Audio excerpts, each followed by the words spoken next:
There are truths hidden in plain sight, not because they are impossible to see, but because most choose not to look. One such truth is this: desire is not bound by wealth, beauty, or strength alone. What moves the heart is certainty. When a person knows who they are, when they stand rooted like a tree in a storm, the world cannot help but take notice. This steadiness is rare, and rarity is always valued. Women, like all human beings, are drawn to the one who governs himself, the one who does not beg for approval, the one who can walk away, not in anger, but in peace, for neediness repels, but self-sufficiency commands quiet respect. This is the truth often concealed. Attraction is not a game of chasing, but of being. The less one demands, the more one receives. To live in accordance with nature, to discipline the passions, to master the self. That is the essence of power. Know this, and everything changes. Self-mastery attracts respect. The world often admires what glitters: gold, titles, beauty, or strength. Yet beneath the noise of admiration lies a deeper law, one that cannot be bribed, tricked, or faked. Respect is not given freely, nor can it be demanded. It is drawn, as iron is drawn to a lodestone, by one quality above all others: self-mastery. What is self-mastery? It is the governance of the passions, the dominion over one's inner kingdom. The Stoics spoke often of freedom, yet they did not mean the freedom to indulge in every impulse. They meant the freedom that comes when a man or woman is no longer a slave to desire, fear, or opinion. To govern the self is to break chains unseen. Consider the one who is tossed about by every wave of emotion, whose mood shifts with each word spoken to them. They may appear strong in body or wealthy in possessions, yet their life is ruled not by reason, but by the whims of circumstance. What respect can such a soul command? For to respect is to recognize stability, and where there is no anchor, there can be no stability. Now consider the one who remains steady when insulted, who does not rise to anger when provoked, who does not collapse in sorrow when fortune turns her face. This is not coldness, nor the absence of feeling. It is order. It is strength hidden in silence. Those who witness such composure are compelled, even against their will, to acknowledge it. Respect may not always take the form of love or praise, but it always bows to mastery. To master oneself is no easy task. The enemy is not outside but within. Impatience, vanity, gluttony, lust, envy. These whisper constantly, urging indulgence, urging surrender, and yet to resist them is to grow in stature. Each conquered passion is a stone laid upon the foundation of character. With time, that foundation becomes unshakable, and all who encounter it feel the gravity of it. One does not need to shout or display this mastery. It reveals itself without effort. Just as the sun does not announce its light, but all things are illuminated by it, so the disciplined soul does not need to demand respect. It radiates it. People sense, even unconsciously, when they are in the presence of someone who has subdued themselves. Their words carry weight because they are not scattered by contradiction. Their actions are deliberate because they are not enslaved to whim. There is another law at work here. What one commands within, others will honor without. If you command yourself, others will sense that authority. If you falter before your own appetite, why should anyone heed you?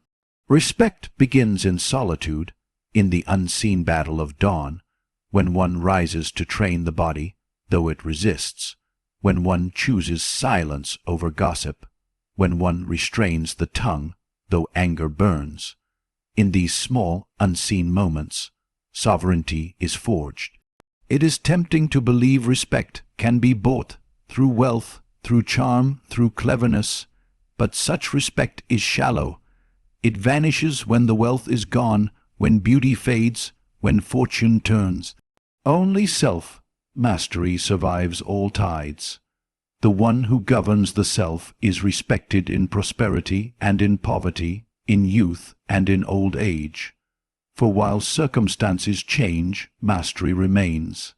Thus, let the first pursuit not be of admiration, nor of status, but of dominion over the self.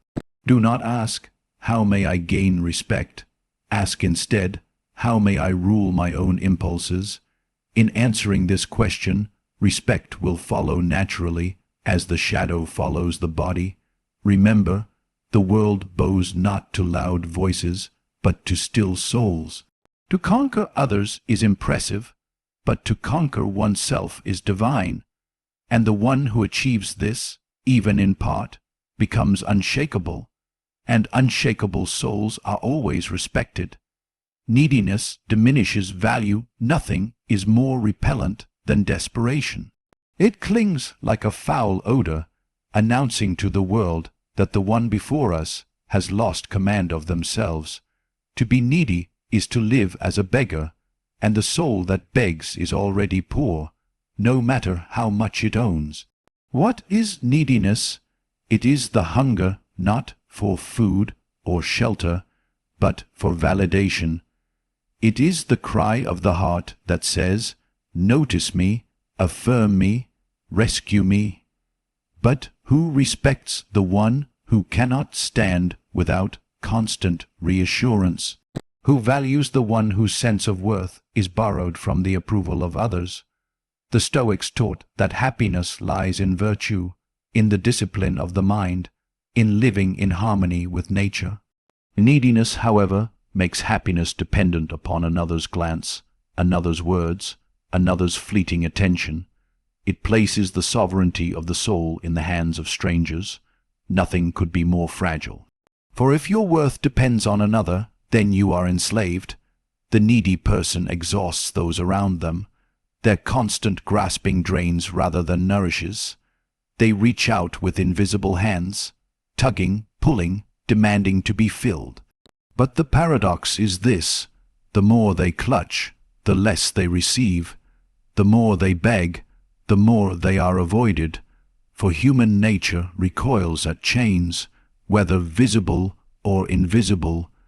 People will flee from the one who suffocates them with dependence. Consider the opposite, the soul that is whole within itself.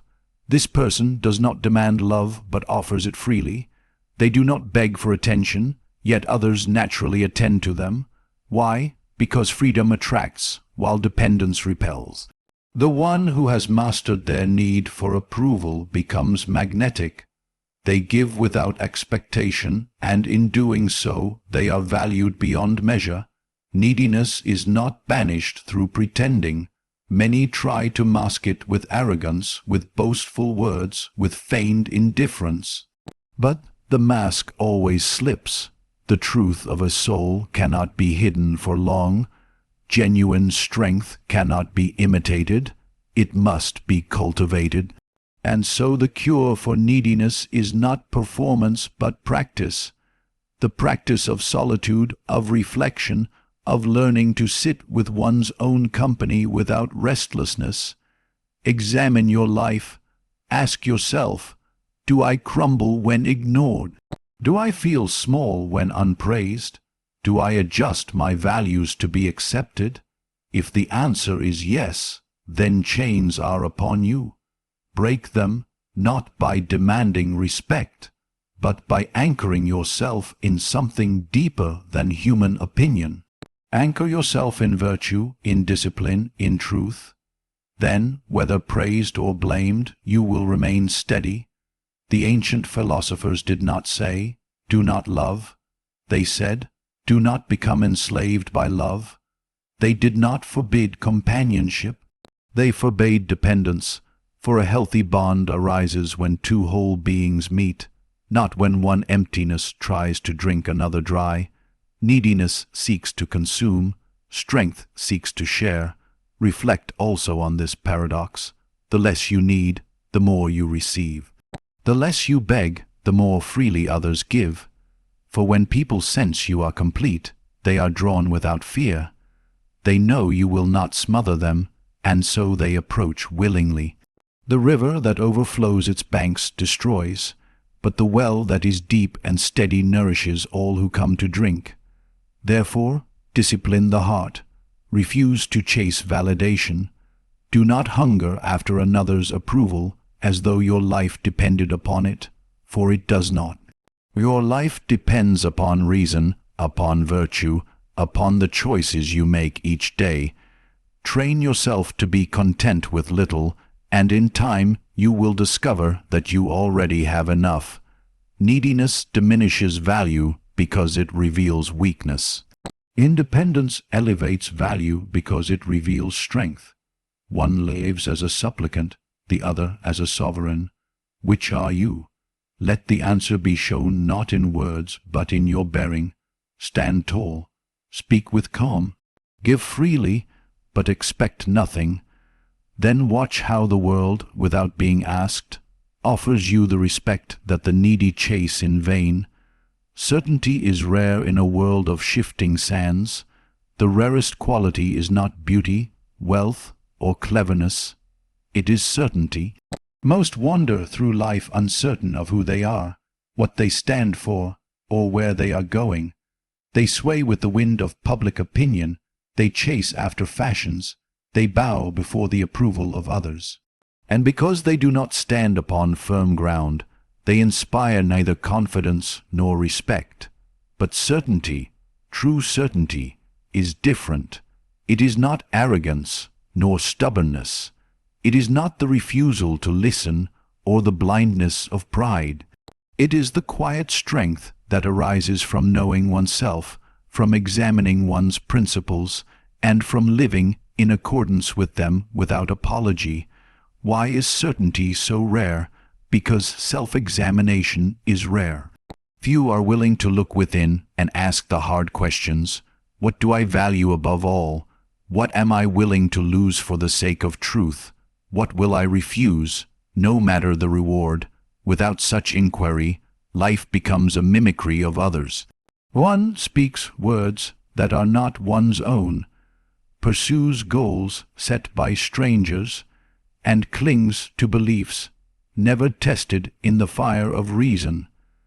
This is the condition of the many, drifting, uncertain, lost.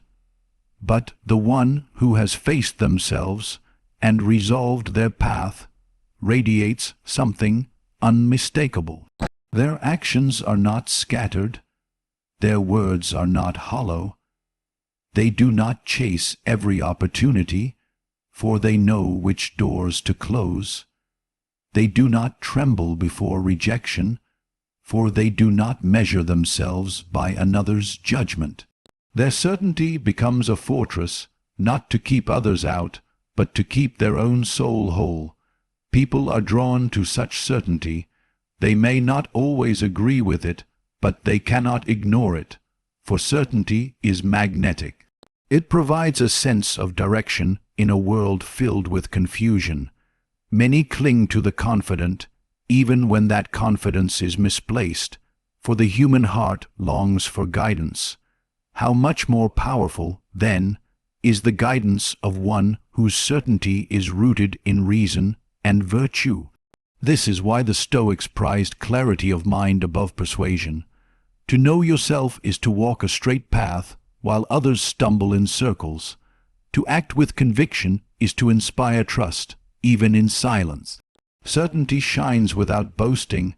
It is like the mountain, immovable, not because it resists every storm, but because its roots are deep and its foundation sure. Do not mistake certainty for inflexibility. The wise person remains open to truth, even if it means abandoning a long-held opinion. But once truth has been tested and confirmed, it is not surrendered for comfort or convenience. Such steadfastness is the mark of a free soul. To hold to reason when all around mock or abandon it, this is certainty. Certainty is rare because it requires independence. One must be willing to stand alone, to endure misunderstanding, even to be scorned. The crowd values conformity more than truth, and so the one who walks by conviction often walks in solitude. Yet it is better to be solitary and steadfast than popular and hollow, for the crowd will always shift, but the truth does not. Ask yourself, am I clear about who I am? Do I know the principles by which I live, or do I change with every tide? If your answers waver, seek solitude and reflection, write down your values, test them against reason, strengthen them through discipline, then live by them, even when costly. This is the path to certainty, and once you have it, everything changes. You will no longer plead for acceptance, for your worth is grounded in what cannot be taken. You will no longer chase endlessly, for you know what is worth pursuing. You will no longer shrink from challenge, for you stand upon a foundation unshaken by storm. Certainty is rare, but its rarity is its power. The uncertain are many, and they follow whichever voice shouts loudest. The certain are few, and they lead without trying. Which will you be? Presence outweighs pursuit. The restless spirit believes that value is found in chasing. It runs after admiration, approval, and affection as though they were prey to be hunted. Yet the more it chases, the farther the goal seems to flee. For pursuit born of desperation reveals emptiness, while presence, steady and calm, reveals fullness. Presence outweighs pursuit. Why? Because pursuit is a declaration of lack, but presence is the manifestation of abundance. The one who chases says with every gesture, I do not have enough. I must grasp, I must beg, I must prove myself. But the one who simply stands unshaken communicates without words, I am already enough. I need nothing from you, and yet I offer myself freely. This is the essence of magnetism. The Stoics understood this well. They taught that our power lies not in what others do, but in how we govern ourselves. If your peace depends upon winning someone's approval, you have already surrendered your freedom. But if you remain tranquil, regardless of what comes or goes, then you are sovereign. Presence is sovereignty displayed in silence. Consider the difference between the hunter and the mountain. The hunter runs, sweats, and strains, forever seeking to capture. The mountain does not move, yet all who pass are compelled to notice it. Which has greater power, which commands greater reverence? It is not the frantic chase, but the steady presence that endures. Many believe they must prove their worth through constant effort, through words, through deeds, through endless striving for recognition. Yet true worth requires no proclamation. It is seen in how one carries themselves, in composure, in stillness, in quiet strength. Pursuit often obscures these virtues, for in the frenzy of chasing, we betray our own insecurity. Presence, on the other hand, reveals mastery without a single word. Ask yourself, when you walk into a room, do you bring calm or do you scatter it? Do you rush to be noticed, or do you let your presence speak? The soul that is anchored does not need to shout. Others sense it instinctively. They gather near not because of what is demanded, but because of what is radiated. Presence is born of inner discipline. One cannot pretend it, at least not for long. The restless mind leaks through the body, in nervous words, in hurried gestures, in shallow eyes that dart about seeking validation. The disciplined mind reveals itself likewise, in measured words, in deliberate movements, in a gaze that is steady. To cultivate presence is to cultivate mastery within. Do not confuse presence with idleness. It is not passivity, nor the absence of action.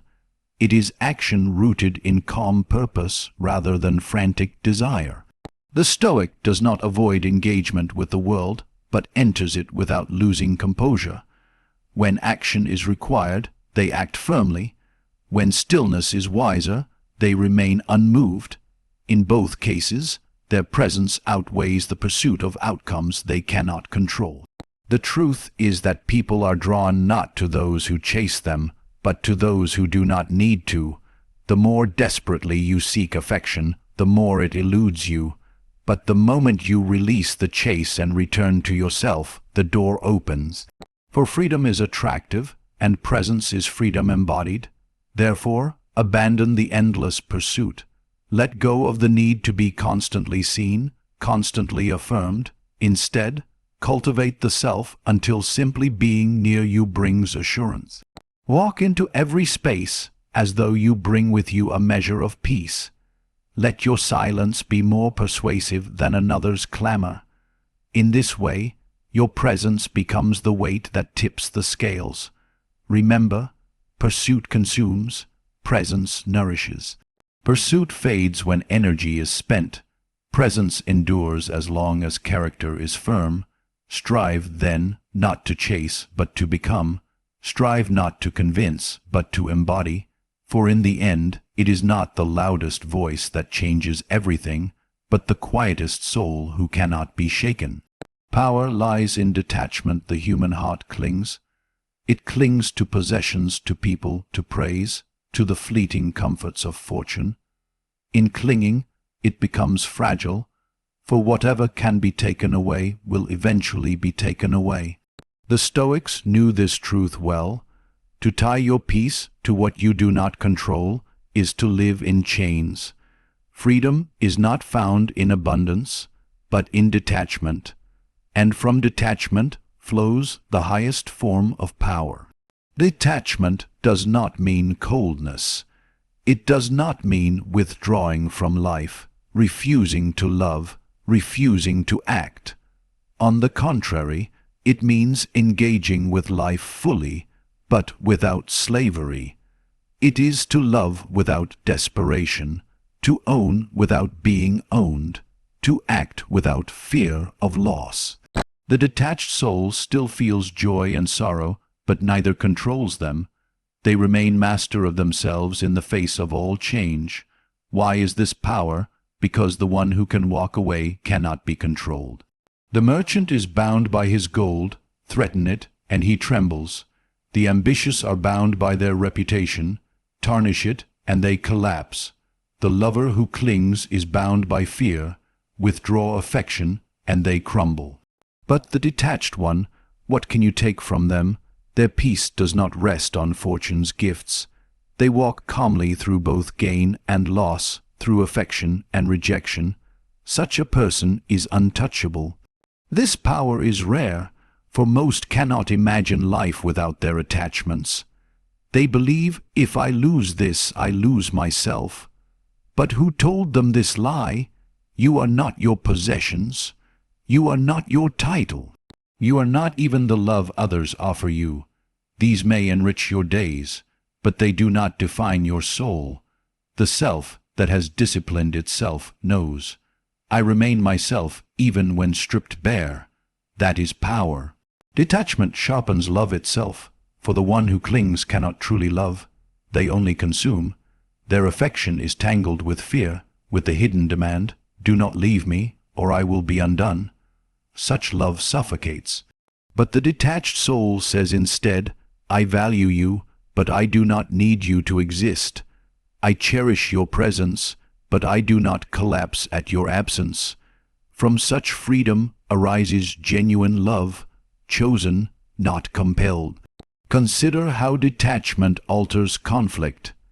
The one who fears loss fights desperately, lashes out, pleads, manipulates, but the detached one can walk away in peace. Their worth is not tied to winning an argument or maintaining control.